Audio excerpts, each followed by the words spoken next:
യേശുവാണ് നമ്മുടെ മാതൃക എന്നതിനെപ്പറ്റി നാം തുടർന്നും ചിന്തിക്കാൻ പോവുകയാണ്. കാരണം അവൻ പിതാവിനെ പ്രസാദിപ്പിച്ചു. മിക്ക ക്രിസ്ത്യാനികൾക്കും അറിയാം ദൈവം തൻ്റെ പുത്രനായ യേശുവിനെ അയച്ചത് ലോകത്തിൻ്റെ പാപത്തിനായിട്ട് മരിക്കാനാണെന്ന്. റോമൻ കത്തോലിക്കരായ നമ്മുടെ സുഹൃത്തുക്കൾക്കും അതറിയാം.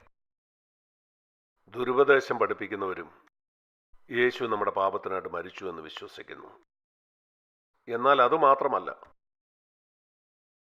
ദൈവം യേശുവിനെ ഈ ഭൂമിയിലേക്ക് അയച്ചത് ലോകത്തിൻ്റെ പാപത്തിനു വേണ്ടി മരിക്കാൻ മാത്രമല്ല, മനുഷ്യൻ എങ്ങനെ ജീവിക്കണമെന്ന് ദൈവം ആഗ്രഹിക്കുന്നു അത് യേശുവിൻ്റെ ജീവിതത്തിൽ കൂടെ കാണിച്ചു തരാൻ കൂടാണ്.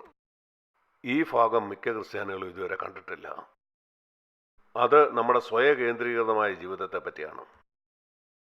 നമ്മുടെ സ്വയകേന്ദ്രീകൃതമായ പ്രകൃതി എനിക്ക് എന്ത് ലഭിക്കുമെന്നാണ് ചിന്തിക്കുന്നത്. നമ്മളെപ്പോഴും ചിന്തിക്കുന്നത് എന്ത് കിട്ടുമെന്നാണ്. എന്ത് കിട്ടും. കൊടുക്കുക എന്നുള്ളത് വളരെ അപൂർവമാണ്. നാം അതേപ്പറ്റി അധികം ചിന്തിക്കാറില്ല. പ്രത്യേകിച്ചും കൊടുക്കുന്നതുകൊണ്ട് ഒരു പ്രയോജനമില്ലെങ്കിൽ.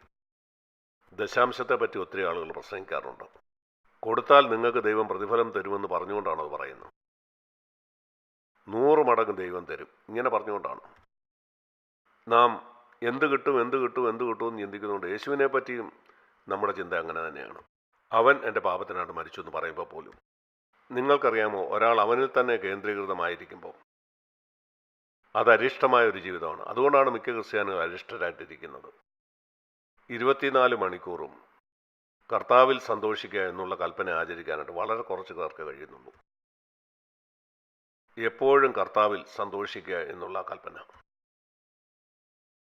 സ്വയകേന്ദ്രീകൃത ജീവിതത്തിൽ നിന്ന് രക്ഷ പ്രാപിച്ചവർക്ക് മാത്രമേ ഈ ജീവിതം ജീവിക്കാനായിട്ട് കഴിയുള്ളൂ. യഥാർത്ഥ മാനസാന്തരം എന്താണെന്ന് നിങ്ങൾക്കറിയാമോ? യഥാർത്ഥ മാനസാന്തരം എന്ന് പറയുന്നത് എൻ്റെ ജീവിതത്തിലെ ചില മോശം സ്വഭാവങ്ങൾ വിട്ടുകളയുന്നല്ല. അത് ലോകത്തിനും പാവമാണെന്നറിയാം. അടിസ്ഥാനപരമായിട്ട് അത് മോശം ചിന്തകൾ വിട്ടുകളയുന്ന കാര്യമല്ല. മോശം ചിന്തയെ നിയന്ത്രിക്കാൻ കഴിഞ്ഞെന്ന് വരും. യോഗ പ്രാക്ടീസ് ചെയ്യുന്ന ആളുകളുണ്ട്. പലതരത്തിൽ സ്വയത്തെ നിയന്ത്രിച്ചുകൊണ്ട് പല മോശം സ്വഭാവങ്ങളെ നിയന്ത്രിക്കാൻ കഴിഞ്ഞെന്ന് വരും. അങ്ങനെയൊക്കെ ചെയ്യുന്ന ആളുകളുണ്ട്. എന്നാൽ ഈ യോഗ കൊണ്ടോ മതഭക്തി കൊണ്ടോ അവർക്ക് വിട്ടുകളയാൻ കഴിയാത്ത ഒരു കാര്യം ഇതാണ്: അവരുടെ സ്വയകേന്ദ്രീകൃതമായ ജീവിതം. മാനസാന്തരം എന്ന് പറഞ്ഞാൽ ഇതാണ്: സ്വയകേന്ദ്രീകൃതമായ ജീവിതത്തിൽ നിന്ന് തിരിഞ്ഞ് ദൈവകേന്ദ്രീകൃതമായ ജീവിതത്തിലേക്ക് വരുന്നത്. അത് 180 ഡിഗ്രി തിരിയുന്നത് പോലെയാണ്. കിഴക്ക് നിന്ന് പടിഞ്ഞാറേക്ക് തിരിയുന്ന പോലെ. അതാണ് 180 ഡിഗ്രി. സ്വയകേന്ദ്രീകൃത ജീവിതം എല്ലാ മനുഷ്യനും സ്വയകേന്ദ്രീകൃതമാണ്.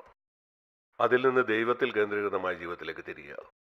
ഏദൻ തോട്ടത്തിലെ ആ 2 വൃക്ഷങ്ങളെ ഞാൻ കാണുന്നത് 2 തരത്തിലുള്ള ജീവിത മാതൃകയാണ്. നന്മതിന്മകളുടെ ആ വൃക്ഷം സ്വയകേന്ദ്രീകൃതമായ ജീവിതത്തെയാണ് കാണിക്കുന്നത്. നന്മതിന്മകളെക്കുറിച്ചുള്ള അറിവ് എൻ്റെ ഉള്ളിൽ തന്നെ ഉണ്ട്. ഒന്നും എനിക്ക് ദൈവത്തോട് ചോദിക്കേണ്ട ആവശ്യമില്ല.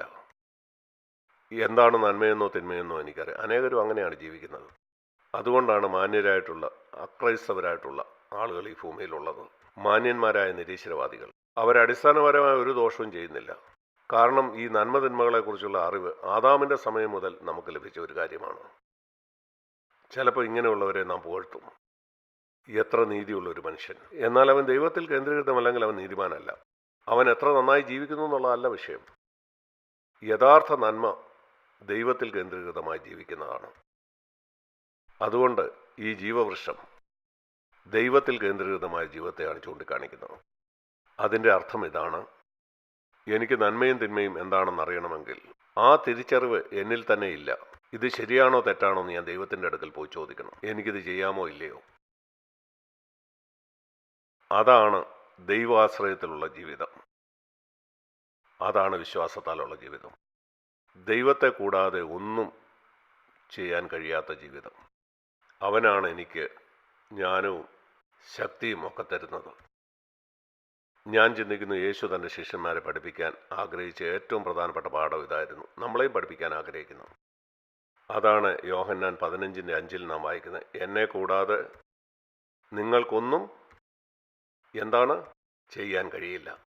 മറ്റൊരു വാക്കിൽ ഞാൻ പറയാം, ഇത് കേൾക്കുക: എന്നെ കൂടാതെ നിങ്ങൾ ചെയ്യുന്ന എല്ലാ കാര്യവും ഒരു പ്രയോജനവുമില്ലെന്ന് നിങ്ങൾ ഒരു ദിവസം കണ്ടെത്തും. കർത്താവ് മടങ്ങി വരുമ്പോഴേ നിങ്ങളത് കണ്ടെത്തത്തുള്ളൂ. കർത്താവ് ഇല്ലാതെ നിങ്ങൾ ചെയ്ത എല്ലാ പ്രവൃത്തിയും ആത്യന്തികമായിട്ട് മരവും പുല്ലും വൈക്കോലുമാണ്. അത് വളരെ വലിയൊരു പണിയായിരിക്കും. ആളുകൾക്ക് അത്ഭുതം തോന്നാം. മരം പെയിന്റ് ചെയ്ത് സ്വർണം പോലാക്കാം, എന്നാൽ അത് സ്വർണമല്ല. തീ അത് തെളിയിക്കും. നിങ്ങൾ തീയിലിട്ടാൽ അത് മുഴുവൻ കത്തിപ്പോവും. എന്തുകൊണ്ടാണ് ആ അന്ത്യനാളിൽ അനേകരുടെ ജീവിതവും പ്രവൃത്തിയും പുല്ലും മരവും വൈക്കോലുമാണെന്ന് പറയുന്നത്? അത് കത്തിപ്പോവെങ്കിലും അവർ രക്ഷിക്കപ്പെടുമെന്ന് പറയുന്നത് നിങ്ങൾക്കറിയാമോ? നമുക്ക് 1 കൊരിന്ത്യർ 3 പോകാം. ഇവിടെ പറയുന്ന സ്വർഗത്തിലേക്ക് പോകുന്ന ആളുകൾ അവരുടെ ജീവിതത്തിന്റെ എല്ലാ പ്രവൃത്തികളും വെന്തുപോകും. ഞാൻ അങ്ങനെ ആകാൻ ആഗ്രഹിക്കുന്നില്ല. മരിക്കുമ്പോൾ സ്വർഗത്തിലേക്ക് പോവുകയല്ല എൻ്റെ ലക്ഷ്യം. ഞാൻ സത്യസന്ധമായി പറയുകയാണ്. ഞാൻ മുമ്പും പറഞ്ഞിട്ടുണ്ട്, സ്വർഗത്തിലേക്ക് പോകുന്നതിന് മുമ്പ് എനിക്ക് യേശുവിനെ അനുഗമിക്കണം. ഇവിടെ 1 കൊരിന്ത്യർ 3:10 പറയുന്നു. ശരി, 1 കൊരിന്ത്യർ 3:11 യേശുക്രിസ്തു എന്ന് ഇട്ടിരിക്കുന്ന അടിസ്ഥാനമല്ലാതെ മറ്റൊന്നും ഇടുവാൻ ആർക്കും കഴിയില്ല. നല്ലത്.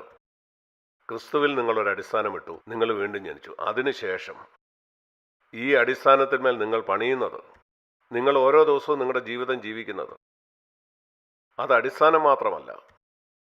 അടിസ്ഥാനം ഇട്ട ശേഷം ഒന്നും ചെയ്യാത്തവരെ കുറിച്ച് യേശുക്രിസ്തു പറഞ്ഞിട്ടുണ്ട്. അവരെ നോക്കി ആളുകൾ ചിരിക്കും. ഈ അടിസ്ഥാനത്തിന്മേൽ എങ്ങനെ നിങ്ങൾ പണിയും? അവിടെ നിങ്ങൾക്കൊരു തെരഞ്ഞെടുപ്പുണ്ട്. പൊന്ന്, വെള്ളി, വിലയേറിയ കല്ല്, അല്ലെങ്കിൽ മരം, പുല്ല്, വൈക്കോല്. ഇതറിയേണ്ടത് വളരെ പ്രധാനമാണ്. എന്താണ് പൊന്ന്, വെള്ളി, വിലയേറിയ കല്ല്? മരം, പുല്ല്, വൈക്കോല് അവനവന്റെ പ്രവൃത്തിയാണ്. അടിസ്ഥാനമല്ല ഇവിടെ പരിശോധിക്കുന്നത്. അടിസ്ഥാനം ശരിയാണ്, അതിന്മേൽ എന്താണ് പണിയുന്നത്, അതാണ് വെളിപ്പെട്ട് വരുന്നത്. ഇന്ന് അത് വെളിപ്പെടുന്നില്ല. ഇന്ന് അനേക ക്രിസ്ത്യാനികളെ നിങ്ങൾ നോക്കുമ്പോൾ അവർ ദൈവത്തിന് വേണ്ടി ഒരു വലിയ പ്രവൃത്തി ചെയ്യുന്നതായിട്ട് നിങ്ങൾക്ക് തോന്നും. എന്നാൽ ആ ദിവസം ആ തീ, 13-ാമത്തെ വാക്യത്തിൽ, തീ അതിനെ ശോധന ചെയ്യും. എങ്ങനെയാണ് ഈ തീ മരത്തെയും പൊന്നിനെ ശോധന ചെയ്യുന്നത്? എന്താണ് അകത്ത്? മരം പെയിന്റ് ചെയ്ത് സ്വർണം പോലെ ആക്കി ആളുകളെ വേണമെങ്കിൽ കളിപ്പിക്കാം, എന്നാൽ അത് സ്വർണമല്ല. തീ അതിനെ ശോധന ചെയ്യുമ്പം അത് കത്തിപ്പോകാനിടയാവും, നിസ്സാരമായിട്ട് കത്തിപ്പോവും. എന്നാൽ പൊന്ന്, അതിൻ്റെ അകം മൊത്തം പൊന്നാണ്. നിങ്ങൾ പൊന്നിനെ തീയിലേക്കിട്ടാൽ അത് ശുദ്ധിയുള്ളതാവും. നിങ്ങൾ മരം തീയിലേക്കിട്ടാൽ അത് ചാരമാവും. നിങ്ങൾ ഇതേക്കുറിച്ച് ചിന്തിക്കുക. ഇത് ശരിക്കും സംഭവിക്കാൻ പോകുന്ന കാര്യമാണ്. ഓർക്ക്, കർത്താവ് മടങ്ങി വരുമ്പോൾ ഞാനും നിങ്ങളും ശോധന കഴിക്കപ്പെടും. നമ്മുടെ അടിസ്ഥാനമല്ല, നമ്മൾ കർത്താവിനെ സ്വീകരിച്ചു. എന്നാൽ നമ്മുടെ പ്രവൃത്തികൾ, ശ്രദ്ധിക്കുക, തീ ശോധന ചെയ്യുന്നത് അതിൻ്റെ അളവല്ല. ഞാൻ മുമ്പ് പറഞ്ഞ പോലെ മനുഷ്യൻ അതിൻ്റെ വലിപ്പമാണ് നോക്കുന്നത്, എന്നാൽ ദൈവം നോക്കുന്നത് അതിൻ്റെ മൂല്യമാണ്. തീ ശോധന ചെയ്യുന്നത് അതിൻ്റെ വലിപ്പമല്ല, ഈ മരത്തിൻ്റെ പണി എത്ര വലുതാണ്. നിങ്ങൾക്കൊരാൾ $10,000 തന്നു, ഒരു പക്ഷേ $1,00,000.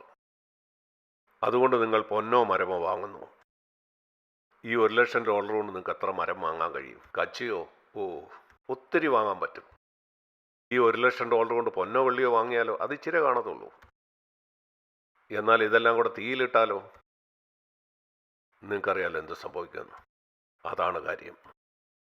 മരവും പുല്ലും വൈക്കോലും അത് വളരെയധികം കാണും, അതേ പണം കൊണ്ട് തന്നെ വളരെയധികം.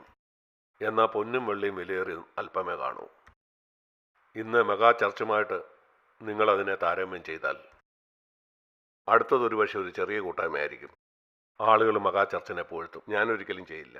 ഞാൻ ദൈവത്തിൻ്റെ വചനം ശ്രദ്ധാപൂർവം വായിച്ചപ്പം എനിക്കത് മനസ്സിലായി. അതെൻ്റെ ഹൃദയത്തിൽ നിന്ന് പോയി. ഒരാളുടെ ജീവിതത്തിൻ്റെ മൂല്യമാണ്, അവൻ ചെയ്ത പ്രവർത്തികളുടെ ബാഹുല്യമല്ല. ആളുകൾ പുകഴാറാണ്. ഞാൻ ഒത്തിരി രാജ്യങ്ങളിൽ സഞ്ചരിച്ചു, ഒത്തിരി ആളുകളോട് ഞാൻ സുവിശേഷം പറഞ്ഞിട്ടുണ്ട്. അതിന് ഒരു വിലയുമില്ല.